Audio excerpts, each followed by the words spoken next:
Kenyataan ini sungguh bagaikan sebuah lingkaran roda nasib yang sangat buruk. Meski aku berusaha untuk menolaknya, namun ilmu itu tetap juga hadir di dalam tubuhku. Inilah kenyataan pahit yang aku alami, tutur Mariana dengan pandangan jauh menerawang.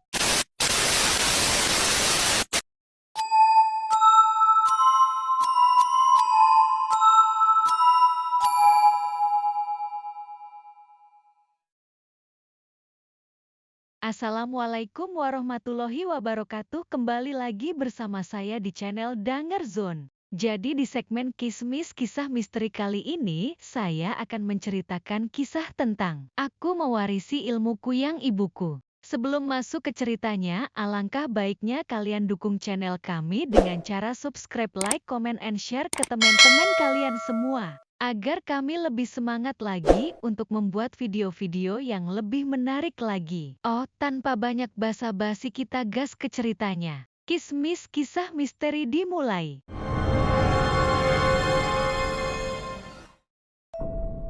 Biasanya, orang yang mendapat warisan tentu sangat bahagia. Namun siapa yang dapat bahagia bila mendapat warisan ilmu hitam yang sangat mengerikan?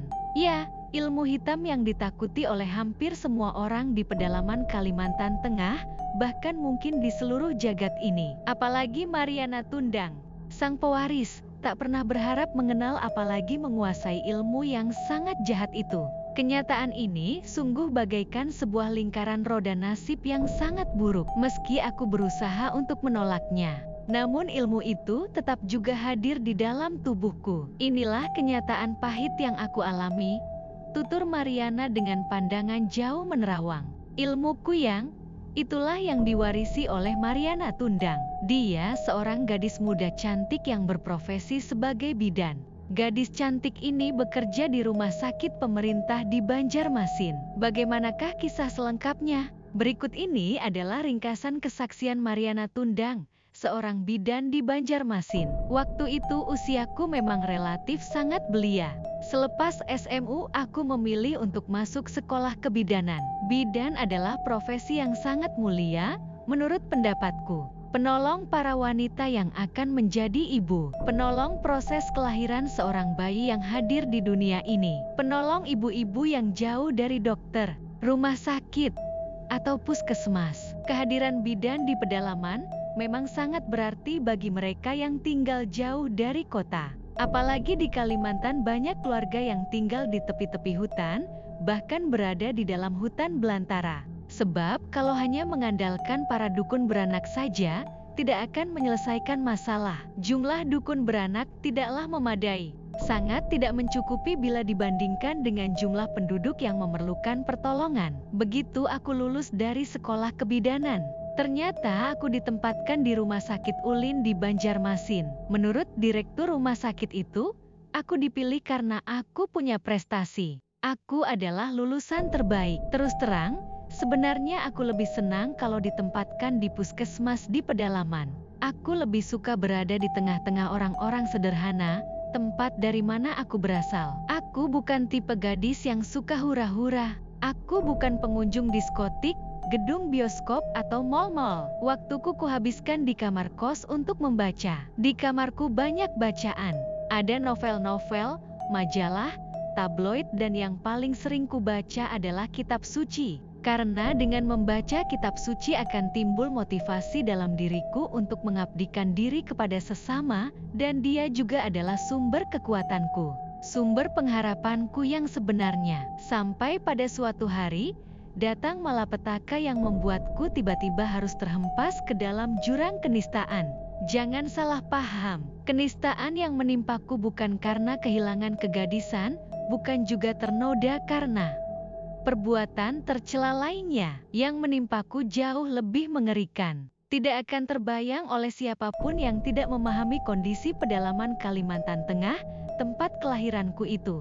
Hari itu sebenarnya tidaklah begitu panas. Apalagi saat itu hujan baru saja mengguyur kota Banjarmasin. Sangat lebat dan turun sejak sore tadi.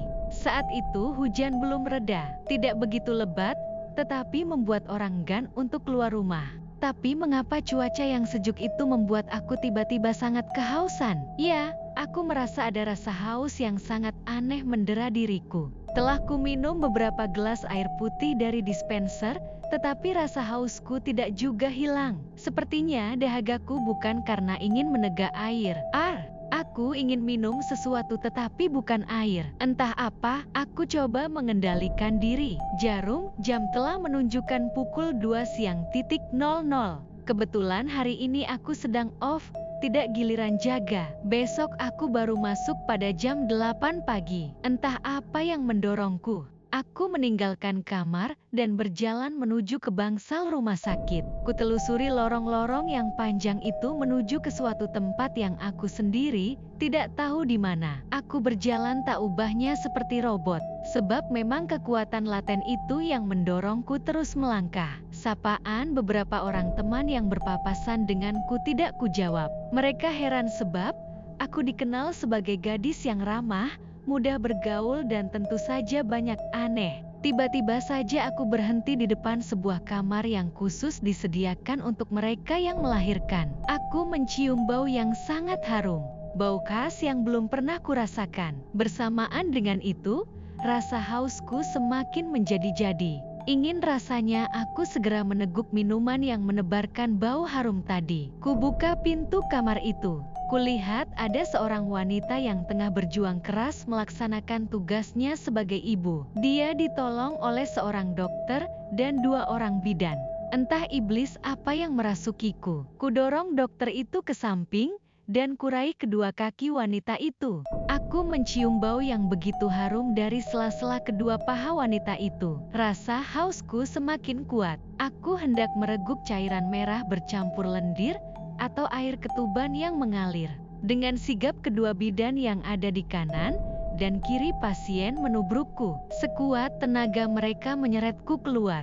Namun kekuatan kedua orang itu tidak mampu menyamai kekuatanku. Mereka kubuat terpental. Haru. Muncul 3 orang perawat laki-laki yang membantu kedua bidan untuk menyeretku. Tetapi tetap saja mereka tidak mampu menandingi kekuatanku. Melihat keadaan itu, salah seorang bidan lalu melepaskanku. Dengan tergesa-gesa, dia mencopot kalung yang tergantung di lehernya. Kalung perak dengan leontin salib itu dikalungkannya ke leherku. Begitu kalung itu tergantung di leherku, aku langsung pingsan. Ketika aku sadar, aku telah berada di tempat tidurku. Beberapa orang kerabat ada di sekelilingku. Tidak ketinggalan uwaku yang tinggal di Jalan Veteran, di belakang rumah sakit Ulin. Untung kau segera mengalungkan kalung itu di lehernya, kata uwaku kepada bidan yang pada saat kejadian mengalungkan kalung tersebut. Entah dari mana aku bisa ingat untuk memakaikan kalungku, jawab Rosma, sepupuku yang juga seorang bidan di rumah sakit yang sama. Untung pula tanda di lehernya belum muncul, kata Gondan, pamanku. Mengapa kalian semua ada di sini? Tanyaku heran.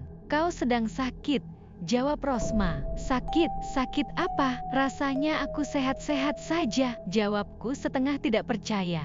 Uwa kemudian menceritakan kepadaku bahwa aku mewarisi ilmu almarhumah ibuku. Kuyang, aku bergidik mendengarnya. Sulit dibayangkan kalau aku bisa menjadi kuyang, makhluk pemakan darah. Tetapi baru tahap awal, kata uwaku. Ya, ini karena tanda di leherku belum muncul. Orang yang telah matang menjadi kuyang, di lehernya ada tanda lingkar hitam seperti kalung dari tatu. Yang telah matang ilmunya, kepala orang itu dapat lepas dari tubuhnya berikut isi perutnya. Kepala yang lepas itu terbang mencari mangsa, yaitu perempuan yang baru saja melahirkan untuk diisap darahnya. Biasanya hal itu terjadi di malam hari ketika bulan purnama. Aku sendiri sangat heran. Ibuku tidak pernah menurunkan ilmu itu kepadaku. Itulah sebabnya aku tidak menyadari kalau ilmu mengerikan itu mengeram di dalam diriku. Tahap awal dari ilmu itu adalah perasaan haus yang luar biasa. Sebenarnya rasa haus biasa berbeda dengan rasa haus ingin minum darah. Tapi aku belum dapat membedakan. Maka ketika rasa haus muncul, aku minum air putih berkali-kali. Dan tetap saja rasa haus itu tidak hilang. Apakah aku bisa terbebas dari ilmu terkutuk ini? Wak, tanyaku kepada uwaku. Bisa. Kemauan yang kuat dan usaha yang bersungguh-sungguh akan dapat membebaskanmu dari warisan yang tidak kau inginkan itu, jawab uwaku. Beberapa hari kemudian uwaku memberiku kalung yang bahannya dari besi putih. Demikian juga liontin yang berbentuk salib terbuat dari besi putih. Jangan kau lepaskan kalung ini dalam keadaan bagaimanapun juga. Selain itu, rajin-rajinlah berdoa. Jangan lupa memohon kepada Tuhan agar kau dilepaskan dari ikatan jahat itu. Nasihat uwak. Setelah peristiwa itu aku terpaksa berhenti bekerja dari RSU Ulin. Untunglah pacarku bisa mengerti keadaanku. Walaupun dia orang Jawa, tetapi memahami betul apa yang sedang terjadi atas diriku. Demikian juga para dokter, perawat, bidan serta pegawai lainnya. Kini aku hidup bahagia bersama suamiku dan tinggal di Jawa. Kenangan buruk itu telah sirna, dan ilmu warisan itu tidak menguasaiku lagi. Sekarang aku bekerja sebagai bidan lagi di sebuah rumah sakit swasta di Yogyakarta. Untunglah tidak ada yang tahu dengan masa laluku.